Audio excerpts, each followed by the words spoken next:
गजा जंगबंदी का मुजव्वज़ा मंसूबा और डोनाल्ड ट्रंप के 20 नुकात सामने आ गए। ये 20 नुकात कौन कौन से हैं, इसमें क्या अहम बातें हैं? आमिर रज़ा मेरे साथ मौजूद हैं, उनसे बात करते हैं।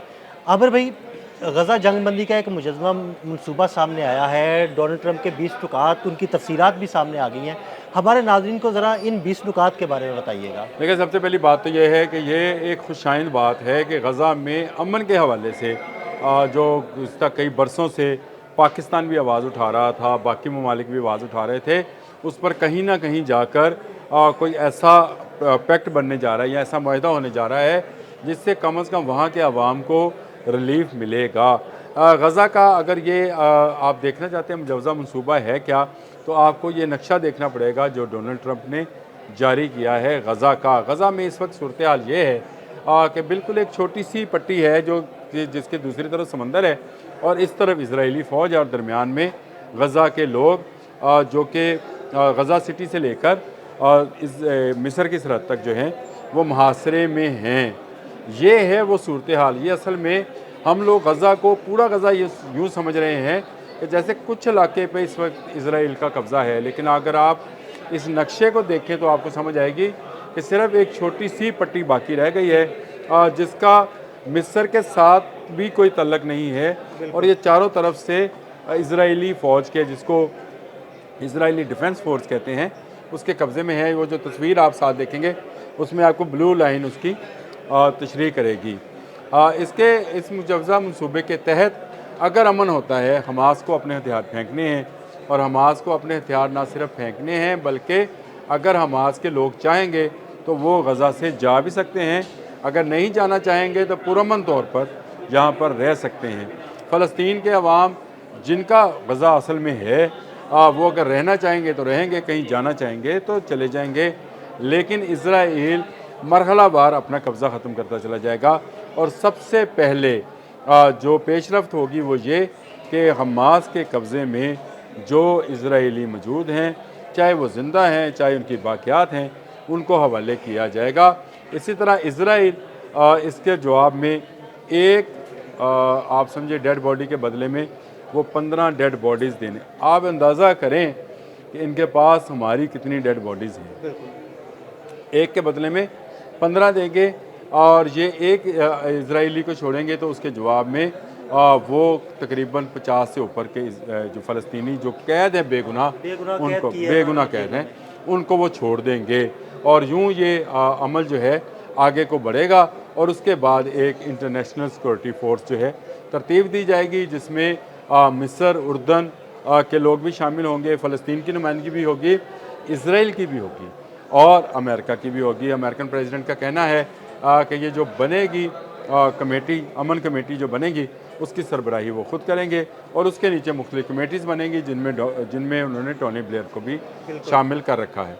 अच्छा, ये एक तरीका बनेगा। इस तरीक़ाकार के तहत इसराइल पीछे हटेगा और अब आपको तस्वीर के ऊपर वो येलो लाइन नज़र आएगी जहाँ तक इंटरनेशनल सिक्योरिटी फोर्सेस जो है उसके दस्ते तैनात किए जाएंगे और इन दस्तों की तैनाती के साथ साथ फ़लस्तीन पुलिस फ़ोर्स को भी ट्रेंड किया जाएगा। ये बड़ी खुशाइन बात है कि एक ऐसी फ़ोर्स भी तरतीब दी जाएगी जो फ़लस्तीनी लोगों पर मुश्तमल होगी। ये अमन व अमान बरकरार रखेगी।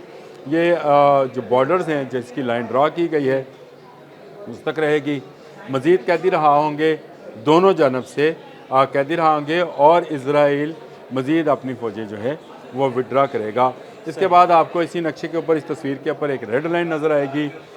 ये वो रेड लाइन है जहाँ पर मुकम्मल तौर पर कंट्रोल जो है ISF के पास चला जाएगा, यानी IDF इजरायली डिफेंस फोर्सेस जो हैं इससे पीछे हट जाएंगी और यहाँ पर जो इंटरनेशनल सिक्योरिटी फोर्स है वो अब इस जगह पर कब्ज़ा करेगी।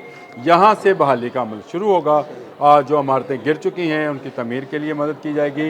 हलाल अमर और अक़वाम मुत्तहिदा की जो चीज़ें हैं, ये मैं सारी वो चीज़ें बता रहा हूँ जो निकात में शामिल है, लेकिन आपको ये निकात 1 बाय 1 बताने की से ज़्यादा बेहतर था कि मैं आपको तफसील के साथ उसके जस्ट बताता जाऊँ कि ये होगा क्या। ये रेड लाइन पे जब इंटरनेशनल सिक्योरिटी फोर्सेस अपना कब्ज़ा कर लेंगी, यानी वो आ जाएंगी, तो मिस्र के रास्ते अक़वाम मुत्तहिदा और हलाल अमर की तमाम इमदाद जो है शुरू हो जाएगी और इसमें इसराइल का कोई अमल दखल नहीं होगा। हाँ, ये ज़रूर है इस माहदे के तहत कि कोई इस्लामी तंजीम, कोई जो है हमास या कोई ऐसी अस्करी तंजीम जो माजी में अस्करियत पसंद रही हो, वो इस सामान की तरसील में हिस्सेदार नहीं होगी। तमाम की तमाम जो नई कंस्ट्रक्शन होगी वो बैनुल अक़वामी कंपनीज़ करेंगी। जो लोग रहना चाहेंगे, जिनकी जगहें हैं, मकान हैं, मसाजिद हैं, वो दोबारा से तमीर कर दी जाएंगी, और जो जाना चाहेंगे उनको इजाज़त होगी वो यहाँ से चले जाएं, लेकिन इजरायली फ़ौजें आहिस्ता आहिस्ता पीछा हटना शुरू हो जाएंगी। इसके बाद गज़ा से इजराइल का मुकम्मल इन्हला हो जाएगा, और इजराइल का बॉर्डर जो आपको ये साथ साथ आप अगर दिखा दें तो एक बॉर्डर तरतीब दे दिया जाएगा। ये वही बॉर्डर है जो इस जंग के आज से 2 साल, तकरीबन 2 साल पहले शुरू होने से पहले मौजूद था, और उसी बॉर्डर के एक तरफ इसराइल चला जाएगा। खान यूनिस से लेकर गज़ा सिटी तक, यानी मिस्र से लेकर गज़ा सिटी तक जो है वो इंटरनेशनल सिक्योरिटी फोर्स जो है वो रहेगी, लेकिन उसके साथ साथ बाख्तियार बनाते चले जाएंगे फ़लस्तीनी पुलिस फ़ोर्स को, और इसके साथ साथ इस पूरे एरिया को असले के बगैर का एरिया डिक्लेयर कर दिया, यानी इसको नॉन वेपन एरिया जो है डिक्लेयर कर दिया जाएगा। यानी यहाँ पर किसी किस्म की कोई फ़ौज नहीं होगी, और आइंदा यहाँ पर कोई अमल दखल जो है वो किसी की मर्ज़ी के बगैर नहीं किया जाएगा। यहाँ पर हुकूमत कैसे बनेगी इसमें अभी अबहम बाकी है। यहाँ पर कौन लोग जो हैं किस तरह से मामलात को चलाएंगे, अभी तो ये कमेटी ही चला रही है जिसकी सरबराही डोनाल्ड ट्रंप करेंगे, तजारत को फ़रोग़ देंगे। उन्होंने ये भी कहा है इन निकात के अंदर यहाँ के लोगों के लिए रोज़गार भी फराहम होगा, लेकिन कोई अस्करियत पसंदी यानी हमास का कोई अमल दखल नहीं होगा, और हमास को मुकम्मल तौर पर ये इलाका खाली करना पड़ेगा। इसकी बहुत सताइश की जा रही है। डोनाल्ड ट्रंप के दावे के मुताबिक इस्लामी ममालिक ने इसको तस्लीम कर लिया है। यूके के बरतानिया के वज़ीर-ए-आज़म ने भी इसकी तारीफ़ की है, फ़्रांस के वज़ीर-ए-आज़म भी तारीफ़ कर रहे हैं। कल नेतन्याहू भी अंगूठा दिखा के गए हैं डोनाल्ड ट्रंप के साथ, जो मुश्तरका मीडिया कॉन्फ्रेंस थी, और इससे नज़र ये आ रहा है कि कम अज़ कम रिलीफ मिलना जो है जल्द अज जल्द शुरू हो सकता है, अगर हमास जो है वो जो यहूदी उसके पास कैद हैं उनकी रिहाई का आगाज़ करे।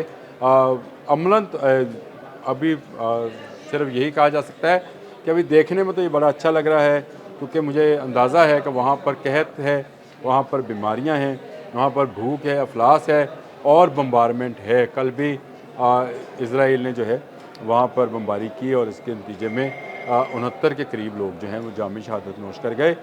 इसको फौरी तौर पर रुकना चाहिए।